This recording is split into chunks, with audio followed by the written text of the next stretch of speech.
This is also true on the planes of energy and force, which are but varying degrees of vibration, and also on the mental planes, whose states depend upon vibrations, and even on to the spiritual planes.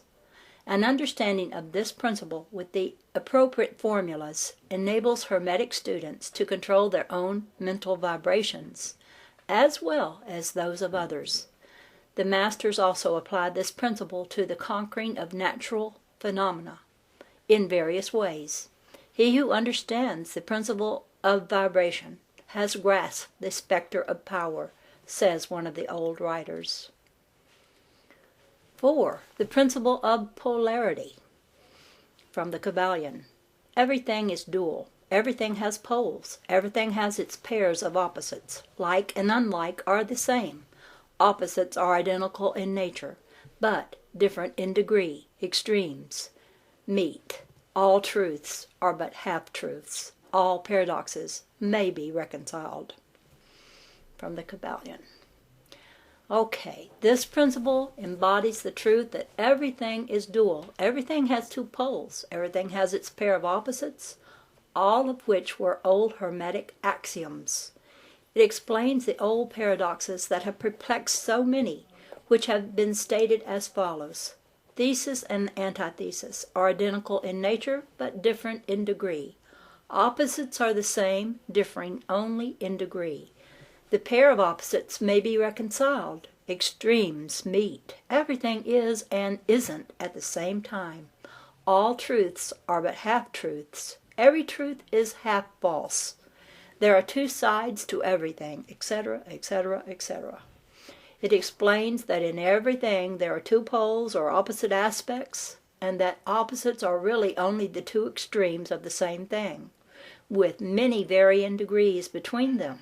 To illustrate, heat and cold, although opposites, are really the same thing, the differences consisting merely of degrees of the same thing.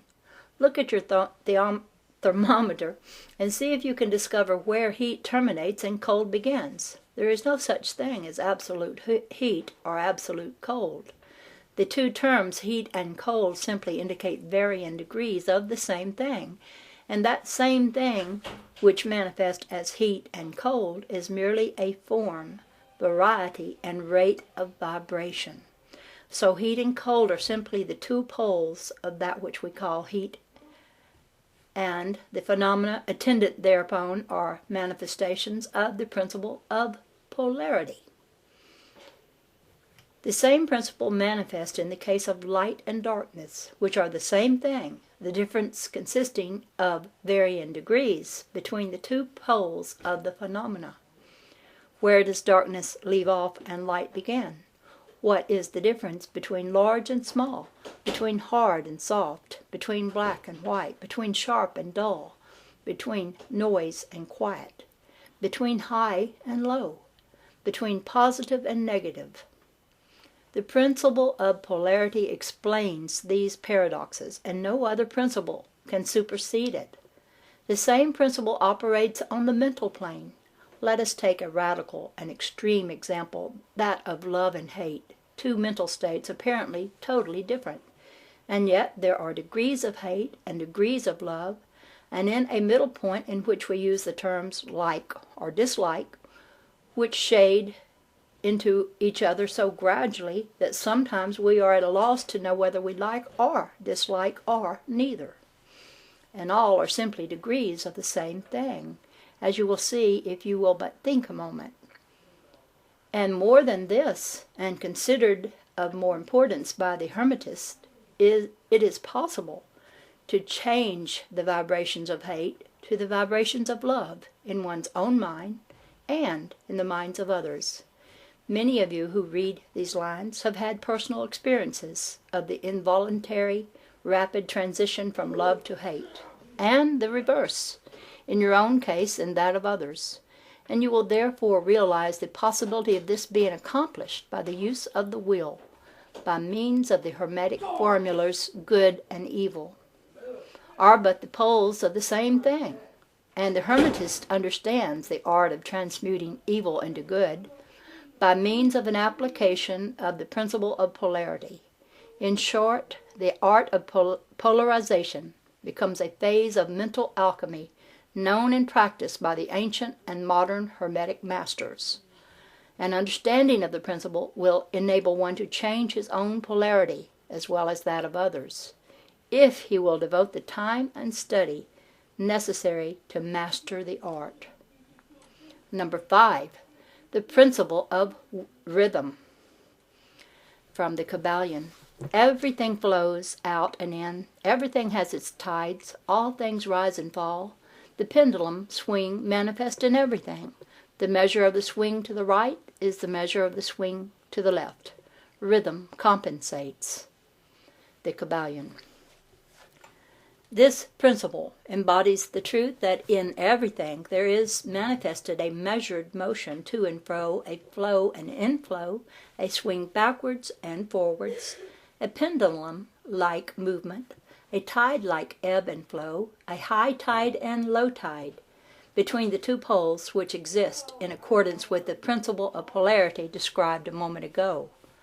There is always an action and a reaction, an advance and a retreat, a rising and a sinking. This is in the affairs of the universe, suns, worlds, men, animals, mind, energy, and matter. This law is manifest in the creation and destruction of worlds, in the rise and fall of nations, in the life of all things, and finally in the mental states of man, and it is with this latter that the Hermetists find the understanding of the principle most important. The Hermetists have grasped this principle, finding its universal application, and have also discovered certain means to overcome its effects in themselves by the use of the appropriate formulas and methods. They apply the mental law of neutralization. They cannot annul the principle or cause it to cease its operation, but they have learned how to escape its effects upon themselves to a certain degree, depending upon the mastery of the principle. They have learned how to use it instead of being used by it. In this and similar methods consists the art of the Hermetist. The master of Hermetics polarizes himself at the point at which he desires to rest, and then neutralizes the rhythmic swing of the pendulum which would tend to carry him to the other pole.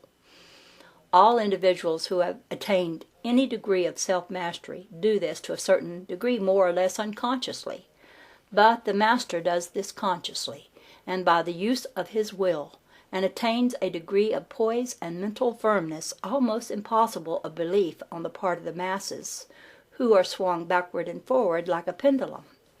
This principle and that of polarity have been closely studied in the Hermeticists, and the methods of counteracting, neutralizing, and using them form an important part of the Hermetic mental alchemy.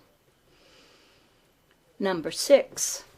The principle of cause and effect. From the Kabalion. Every cause has its effect. Every effect has its cause. Everything happens according to law.